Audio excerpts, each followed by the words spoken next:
Hello friend, এই যে দেখেন আমাদের ম্যানেজারও কাজটা করছে। তো এই যে প্যাকিং চলছে। হ্যাঁ, অনেকে বলছে বালাগুলো নাকি ভালো লাগছে না। তো এই ধরনের বালাগুলো যদি ভালো লাগে, এই দেখেন ডিজাইনটা, অবশ্যই তাহলে কমেন্টে জানাবেন ভালো লাগলে। হ্যাঁ, এটাকে বলা হয় বরফি ফুল।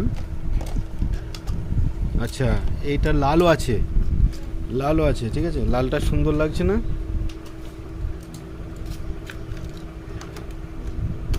এই ধরনের দেখেন মালগুলো। হ্যাঁ, আরও ডিজাইন অনেক আছে এখানে, সব তৈরি হচ্ছে। এই যে প্যাকিং করছে, আর এই যে প্যাকিংটা হয়ে গেছে অলরেডি অনেকটাই। হ্যাঁ, কিছুটা বাকি আছে। এই যে ডিজাইনগুলো দেখেন, সুন্দর লাগছে না? ভালো লাগলে অবশ্যই কমেন্টে জানাবেন।